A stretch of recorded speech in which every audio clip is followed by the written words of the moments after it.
Last evening here at this font, we took the opportunity to baptize 10 individuals, something to celebrate here in our own parish, that those 10, along with another 28 before Lent began, said, yes, I want to become Catholic. Yes, God, I want to know you more. They said yes to his invitation. They join hundreds of thousands around the world that said yes to the gift of faith at this particular Easter, and that's every year. The good news is our faith is alive, our faith is growing, and our faith continues to flourish. For those 10 people that said yes, and all of the others, they should be inspiring to us, perhaps who received faith as a child. Maybe we grew up in the Catholic faith. Maybe we always have just kind of taken it for granted. But there are people who are adults who say, I am willing and ready and open to conversion. And you see, that's really what Easter is very much about. It's that gift of seeking, of searching, of finding, of having peace about all that God has put before us in the great mysteries of our faith. So I can only think that after 40 days of Lent, whatever it is that you did this Lent, maybe it was a good Lent, maybe it was a mediocre Lent, maybe it was a horrible Lent. Whatever it was for you, now is the time to say, it's not about whether I gave up chocolate or I fulfilled my promise to not gossip or I was more patient with my kids or I did a good deed every day or I did some sacred reading every day. It's not about what you did. It's about how you have changed. It's about that working of God, his grace in each one of our hearts, because God wants to get a hold of your heart this Easter, and he wants to say, I want to be there with you. I want to be a part of your life. I want to journey with you every day, not just on these high holy days, but all the time. In his address this morning, Pope Francis in the Basilica of St. Peter's normally doesn't give a homily on Easter Sunday. I've been a priest for 19 years. I never knew that he didn't preach on Easter Sunday. I'm thinking, well, if he doesn't have to preach, then maybe we shouldn't have to preach either, Father Josh. I don't know. Well, they say he normally doesn't, but today he kind of broke with some tradition. Surprise, surprise. You got to love Pope Francis. He says things in a way that, wow, we can understand. And I can understand what he's saying because he speaks at a level and using words that we can grasp onto. So Pope Francis said, you know, this is not a party with flowers, but rather this is a mystery of eternal salvation. This is not just about a bunch of flower pots up here that we water every day, that we make the sanctuary look pretty.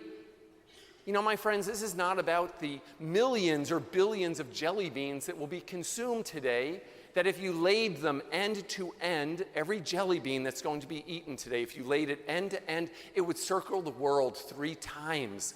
That's incredible. Think about that. How much sugar will be consumed on this day. It's kind of scary, actually, but it sounds really good, too, at the same time. Or about the 76% of people who, when they get a chocolate bunny, what's the first thing they eat? The ears. Of course, the majority of people, they go right for the ears. So this isn't about that. It's not about maybe having a great dinner tonight. I don't know what you're going to do for a meal this evening. I hope you do something special. I know growing up in my household, my mother, my grandmother, they would do all the cooking on Holy Saturday because on Easter Sunday, they didn't want to have to do any cooking. It was kind of more of a cold meal of ham and eggs and some other things. Or I remembered we used to go to this all-you-can-eat buffet over in Ormond Beach. It was called the Sweden House, and it was like nothing I had ever seen before. To an 8-year-old to have a revolving dessert bar, it was like, wow, mesmerized by this chocolate cake that was going around in circles, and then going home and feeling like, oh, what a feast that we just had, and appropriately so, because today is special. It's special because today is not just about what we see, it's not just about what we do, Today, my friends, is a feast for the soul. It's about who we are. And as people of the resurrection, we are people who stand up. We rise with Christ today. As Mary went to the tomb, as Peter and John went to the tomb, and out of respect, he was the leader, they let Peter go in. And he came out and they were like, he's not here. He's not here. Where is he? In Matthew's gospel, we hear a little extension of it. There's a little bit more said in it. This was from John here that we proclaim today. In Matthew, it says that Jesus told the women to tell the apostles that he would meet them in Galilee. Galilee's a couple hours by car north there of Jerusalem. So you can only imagine that message. What went through their minds as they anticipated seeing the risen Lord? I wonder if they had a feast with him. I wonder if they had that chance to feel fulfilled in a way that they had never felt fulfilled before. Because just as he said, just as he had promised, he would suffer, he would die, but he would rise from the dead.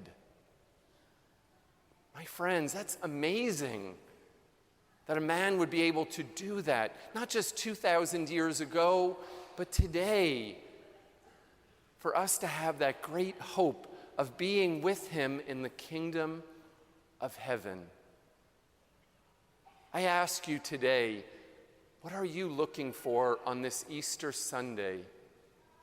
What are you seeking? Why go to the tomb? I invite you to go there and to see the stone rolled away. And it's no longer dark in there, and it's no longer dingy, and it doesn't have the smell of death, but it has the aroma and fragrance of life. Today, we have the chance to seek out, to find Christ in a special way. I don't know where you're at in your life, but wherever it is, God wants to touch your heart.